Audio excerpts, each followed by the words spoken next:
வணக்கம் மக்களே, welcome to our channel அரட்டை. இன்னைக்கு வந்து நம்ம பாத்தீங்கன்னா வணங்கான் அந்த படத்தோட ரிவ்யூ தான் பார்க்க போறோம். வாங்க வீடியோக்குள்ள போலாம். ஏன்டா தயங்குற? தைரியமா சொல்றான். சொல்லு, நீதான் தைரியமா நாளத்தை சொல்லு. ஸோ இன்னைக்கு வந்து பாத்தீங்கன்னா நம்ம பாலமாமா டைரக்ஷன்ல அருண் விஜய் நடிச்சு சூர்யா அவர்கள் நடிக்கவிருந்த வணங்கான் படத்தோட ரிவ்யூ தான் நம்ம இப்போ பார்த்துட்டு இருக்கோம். ஸோ இந்த படத்துல பாத்தீங்கன்னா சூர்யா வந்து ஆரம்பத்தில் நடிக்க வேண்டியதா இருந்துச்சு. சூர்யா, மமிதா பைஜி எல்லாம் நடிக்க வேண்டியதா இருந்துச்சு. ஆனா பல காரணங்களுக்காக அவங்க எல்லாம் நடிக்க முடியாம போச்சு. ஸோ மமிதா பைஜி வந்து பாலா வந்து அடிக்க கை வாங்கினாரு, இல்ல அடிச்சிட்டாருன்னு அவங்க போட்டாங்க. அடிக்க கை வாங்கினதுனால வந்து அவங்க வந்து படத்துல இருந்து விலகிட்டு தான் சொன்னாங்க. நம்ம சூர்யா வந்து அது முதல்ல நடந்திருக்கும்னு நினைக்கிறேன். ஆனா நம்ம பாலா அவர்கள் என்ன சொன்னாரு அப்படின்னா, ஒரு பிரிவுல வந்து இது வந்து மோஸ்ட்லி வந்து பப்ளிக் ஏரியால வந்து ஷூட் பண்ற படம் மாதிரி இருக்கும். ஸோ சூர்யான்ற போது அவருக்கான ஒரு ஃபேன்ஸ் வந்து அந்த இடத்துல வந்து கிரௌடா இருப்பாங்க. எனக்கான ஸ்பேஸ் வந்து எனக்கு இருக்காது. அதனால சூர்யா வந்து இந்த படத்துல நடிக்க முடியாம போயிடுச்சு. அதுக்கு மேல வந்து அருண் விஜய் நடிச்சாரு. இப்போ மறைமுகம் என்ன சொல்றாரு அப்படின்னா, அருண் விஜய்க்கு தான் ஃபேன்ஸ் வேணும் மாதிரி சொல்லியிருக்காருன்னு நினைக்கிறேன். ஆனா அருண் விஜய்க்கு இருக்க ஃபேன்ஸ் என்னன்னு சொல்லி நம்மளோட அஜித் ஃபேன்ஸை கேட்டா தெரியும். ஸோ என்ன ஏந்தாலும் படத்தை அப்போ வந்து இந்த விக்டருக்கு இந்த ஃபேன் பேஸ் வந்து யாருக்குமே வந்திருக்காது. அப்படியே ஒரு கொண்டாடப்பட்ட வில்லன்னே சொல்லலாம். நம்ம தனி ஒருவன் படத்துல அரவிந்த் சாமிக்கு ஈக்குவலா வந்து அந்த கேரக்டர் வந்து கொண்டாடி இருந்தாங்க. ஸோ இந்த படம் பார்த்தீங்கன்னா வந்து ஒரு காமன் மேனோட லைஃப் சுற்றி நடக்கிற விஷயம் தான்.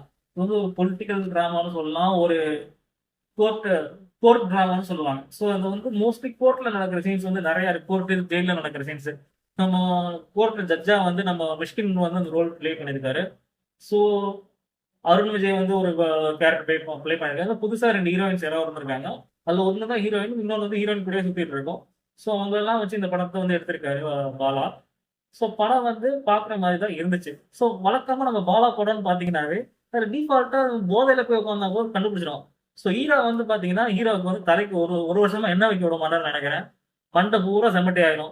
இப்போ பார்த்தீங்கன்னா நீங்க பிதாமகனை பார்த்தீங்கன்னு வச்சுக்கோங்களேன், ஹீரோவோட மண்டை செம்பட்டையா இருக்கும். அந்த சூர்யாவோட மண்டைக்கு செம்பட்டையா இருக்கும். அப்புறம் வந்து நம்ம ஜிவி பிரகாஷ் வச்சு ஒரு படம் எடுத்திருப்பாரு. ஸோ அந்த படத்துலையும் பார்த்தீங்கன்னா ஜிவி பிரகாஷ் மண்டை வந்து ஃபுல்லா செம்பட்டையா இருக்கும். அப்புறம் வந்து பாத்தீங்கன்னா நம்ம அதர்வா வச்சு பரதேசி படம் எடுத்திருப்பாரு. அதுலயும் பாத்தீங்கன்னா பரதேசி படத்துல அவர் மண்டை செம்பட்டையா இருக்கும். ஸோ இந்த படத்துலயும் பாத்தீங்கன்னா அருண் விஜய்க்கு அப்படி ஒரு செம்பட்ட மண்டை ரோல் தான் கொடுத்துருக்காங்க. ஸோ ஹீரோ பாலா படம்னாலே ஹீரோ வந்து செம்பட்ட மண்டையில தான் இருப்பாங்க. ஸோ அதை வச்சு இந்த படத்தை ஓடிக்கிட்டு இருக்கு. சரி வாங்க மொத்த கதையை பத்தி ஸ்பாய்லர் இல்லாத ஒரு வீடியோவா இந்த வீடியோ இருக்கும். ஸோ ஸ்கிப் பண்ணாம பாருங்க. ஸோ அருண் விஜய் வந்து அவரோட செகண்ட் இன்னிங்ஸ் ஆடிட்டு இருக்காருன்னு தான் சொல்லணும். ஏன்னா ஸ்டார்டிங்ல அவர் நடிச்ச நிறைய படம் வந்து ஓடவே இல்லை. ஸோ அவருக்கு வந்து இந்த என்ன இருந்தால் படத்துக்கு அப்புறம் தான் ஒரு ஃபேன் பேஸ்ன்றதே வந்து உருவாச்சு. அவருக்கு ஃபேன்ஸ்ன்னு ஒருத்தன் கிரியேட் ஆனதே வந்து என்ன இருந்தாலுக்கு அப்புறம் தான். ஸோ அதுக்கப்புறம் இந்த படத்துல பாத்தீங்கன்னா அவரோட ஆக்டிங் ஸ்கில்ஸ் வந்து பயங்கரமா வந்து அவர் காட்டியிருக்காரு. ஸோ படம் வந்து பாத்தீங்கன்னா ஸ்டார்டிங் டு எண்டிங் வந்து ஒரு மாதிரி கிரிப்பிங்காவே இருந்துச்சு. பாலா படம்ன்றதுனால ஒரு மர்டர் மிஸ்ட்ரி மாதிரி தான் இருந்துச்சு. ஸோ அந்த கொலை யாரு, அது பண்ணது யாரு, அதை சுற்றி தான் அந்த கதை வந்து ஓடிட்டு இருக்கும். அந்த இது வந்து இப்போ நீங்க பாத்தீங்கன்னா நம்ம உதயநிதியோட நெஞ்சுக்கு நிதினு ஒரு படம் இருந்துச்சு. ஸோ அந்த படத்துலையும் பாத்தீங்கன்னா அந்த கொலை என்ன ஆச்சு, யார் பண்ணா, ஏது பண்ணா அப்படின்ற மாதிரி தான் ஓடிட்டு இருக்கும். அதே மாதிரி தான் கிட்டத்தட்ட இதுலயும் அந்த மாதிரி கிட்டத்தட்ட ஓடிட்டு இருந்துச்சு. ஸோ அந்த கொலை பண்ணது யாரு அப்படின்ற ஒரு கோர்ட் ரூம் டிராமா தான் ஓடிட்டு இருந்துச்சு. படம் வந்து பாக்குறதுக்கு ஒரு நல்லாவே இருந்துச்சுன்னு சொல்லலாம். மிஷ்கின் வந்து பாத்தீங்கன்னா ஒரு எப்படி ஒரு கோர்ட் ஜட்ஜா இருக்காரோ அதே மாதிரி சமுத்திரக்கனி வந்து ஒரு போலீஸ் ரோல் வந்து பிளே பண்ணியிருக்காரு. ஸோ 2 பேருமே ஒரு சப்போர்ட்டிங் கேரக்டரா வந்து பயங்கரமான ரோல் பிளே பண்ணிருக்காங்கன்னு தான் சொல்லணும். ஸோ படத்தோட மியூசிக் வந்து பாத்தீங்கன்னா ஜிவி பிரகாஷ் அவர் வந்து பண்ணியிருக்காரு.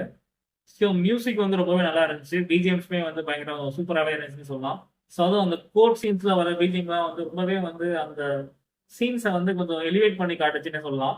ஸோ படத்தோட பிஜிஎம்ஸ் எல்லாம் பாத்தீங்கன்னா வந்து ஜிவி பிரகாஷ் ரொம்ப நல்லாவே போட்டிருந்தாரு. ஆனா கிட்டத்தட்ட வந்து இந்த ராயன் படத்துல வந்து அந்த அனங்காதாசர் வந்து அந்த பாட்டோட டோன் வந்து அப்படியே வந்து இங்க காப்பி பண்ணி போட்டிருப்பாரு. சோ இது எப்படின்னா, சோ பாலா மாமா படத்துக்காக அவங்க மாமா படத்துல இருந்து ஆட்டைக் பண்ணி போட்டிருக்காரு. அதாவது ஏஆர் ரஹ்மான் வந்து நம்ம ஜிவி பிரகாஷ்க்கு வந்து மாமா. சோ அந்த மாதிரி அந்த மாமா படத்துல இருந்து எடுத்து நம்ம பாலமாமாவே உங்களுக்கு தெரிஞ்சிருக்கும். நம்ம பாலமாமா படத்துல இருந்து அவர் போட்டிருக்காரு. பாலமாமாவும் அதை சந்தோஷமா அக்செப்ட் பண்ணிட்டு, ஓ இது ஃப்ரெஷ்ஷா தான் போட்டிருக்கானாட்டுக்கு அப்படின்னு நினைச்சு என்ஜாய் பண்ணிட்டாரு. சுருக்கமா சொல்லணும்னா நம்ம பாலமாமா வந்து ரொம்ப வருஷத்துக்கு அப்புறம் இன்டர்வியூ கொடுத்திருந்தாரு. ஸோ அந்த இன்டர்வியூஸ்ல எல்லாம் பாத்தீங்கன்னா நம்ம பாலமாமா வந்து நம்ம கோப்ஸ் வந்து இன்டர்வியூ எடுத்திருந்தாரு. அந்த இன்டர்வியூ எல்லாம் பாக்குறதுக்கு ஒரு மாதிரி நல்லா இருந்துச்சுன்னே சொல்லலாம்.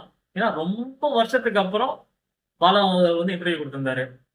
ஸோ அதில் வந்து அவரை பத்தி நிறைய கேள்வி கேட்டிருந்தாங்க. கிட்ட சில பர்சனல் கொஸ்டின்ஸ் கூட கேட்டிருந்தாங்க. ஸோ இவங்களோட ஸ்ட்ரகிள்ஸ் எல்லாமே வந்து எக்ஸ்பிளைன் பண்ணிருந்தாரு. ஸோ படத்தை விட அந்த இன்டர்வியூவே ரொம்ப நல்லா இருந்துச்சு. ஸோ இன்டர்வியூ பார்த்துட்டு இந்த படத்துக்கு வந்தீங்க அப்படின்னா இந்த படம் வந்து உங்களுக்கு ஒரு நல்ல ஒரு ஃபீஸ்ட் மாதிரியே இருக்கும். ஏன்னா கிட்டத்தட்ட சின்ன சின்ன டீடைல்ஸ் கூட அவர் விட மாட்டாரு. ஏன்னா அவர் கூட வந்து மிஷ்கின் வேற இருக்காரு. ஸோ அந்த ஷார்ட்ஸ் ஆங்கிள்ஸ் ஸோ ரெண்டு ஜாம்பவான் சேர்த்து இது பண்ணும்போது பத்தாக்குறைக்கு நம்ம சமுத்திரக்கணி ஒரு பெரிய டேரக்டர் தான். ஸோ அவரும் இந்த படத்தில் நடிச்சிருக்காரு. ஸோ கிட்டத்தட்ட இந்த 3 டேரக்டர் சேர்ந்து நடிச்சிருக்க எடுத்திருக்க ஒரு படம்னே சொல்லலாம். ஸோ படத்துல வந்து கதைக்கு வந்து எந்த ஒரு லேகும் இல்லை. ஸோ ஸ்டோரி லைன் வந்து நல்லாவே போகுது. படம் வந்து கண்டிப்பா ஒரு ஒன் டைம் வாட்சபிள் மூவின்னு தான் சொல்லணும். ஏன்னா எல்லாருமே வந்து பார்க்க வேண்டிய படம். நம்ம பாலா படம் நினைச்சீங்க எடுத்தீங்கன்னாவே ஓரளவு ஒரு கருத்து இருக்கும். கருத்தை வந்து இன்செர்ட் பண்ணியிருப்பாரு.